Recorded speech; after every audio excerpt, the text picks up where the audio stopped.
with the legend himself, Royce Gracie. Royce, welcome back to Toronto. How are you enjoying it so far?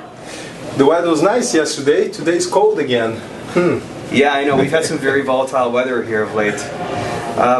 Wanted to get your take on Jiu-Jitsu today in MMA. Many times we'll see an MMA fight, a UFC fight, where somebody's able to get a really advantageous position, take someone's back, but sometimes he won't really go for the submission as much as he possibly should. Many times he'll just resort to ground and pound. Do you think that Jiu-Jitsu is being used, to its fullest extent in today's MMA? Yes and no. A lot of the times, it's the influence of the coaches. The coaches tell the fighter, beat him up. So when he gets in a good position, instead of finish the fight, he goes to try to beat him up. He wants to make the guy bleed. He wants to show domination by beating him up instead of showing technique. Is there anybody in Jiu-Jitsu right now, any high-level world-class competitors that you think you would like to see enter MMA in terms of competition? Eventually, everyone should do it, because the Jiu-Jitsu, the Gracie Jiu-Jitsu that my father created, it wasn't for a tournament to score a point. It was for street self-defense. So, on the end of the day, it's a fight. It's a self-defense style that you defend yourself in a street situation. Fighting inside of a cage for the UFC or for in an MMA show, it's just as close as you're gonna get to a fight on the street. Because a lot of people sometimes train all their lives and never have a chance to do it. Sometimes never have a chance. They don't get attacked.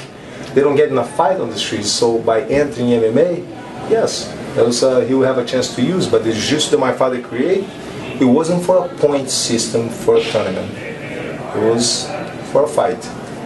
How about yourself? I know a year ago when the UFC had its first event in Brazil, you really lobbied the UFC for a chance to fight on that card. Would you entertain an MMA bout again if you had the chance?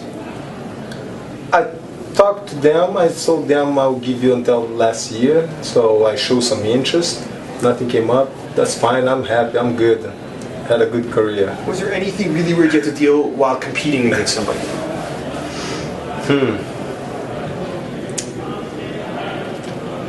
After UFC 1, just finished fighting 3 fights in one night. Went to the hotel, changed. There was no room service. There was nothing. Everything was closed already. It was late, and I'm hungry. I need some water, something to eat. So got dressed up. The cold. It was snowing. It's time to snow outside. I put a snow jacket on. My wife and I walk outside and went to a 7-Eleven, a liquor store, something. Get some water, some Gatorade, some crackers, cashews, something to munch that night. And put the stuff inside my jacket. I'm walking back in. I had sweatpants on, jacket. I'm walking back in the hotel. There was one of the fighters, Kevin Rosier, was out there with a glass of some kind of a drink and a cigar in his hand, partying at the lobby, him and his manager. I walk in, and I took the hood off my face. It was just looked like I was sweating. It was the snow that was melting on my forehead. And he goes, "What are you doing?" I was like, "Man, I couldn't sleep, so I went for a run." And I walked by him, walking the elevator. I hear the manager, Kevin Rosier's manager. "No wonder he's the champion. The guy just fought 3 fights in one night and go for a run before he goes to sleep." What's your favorite thing to do? When it's just hoist time. Hang out with my kids, shooting, horseback riding. How's your aim? I shoot better than I can fight. Oh, be careful. Royce, it's a pleasure. Thank you so much. You. And enjoy the rest of your stay. Thank you.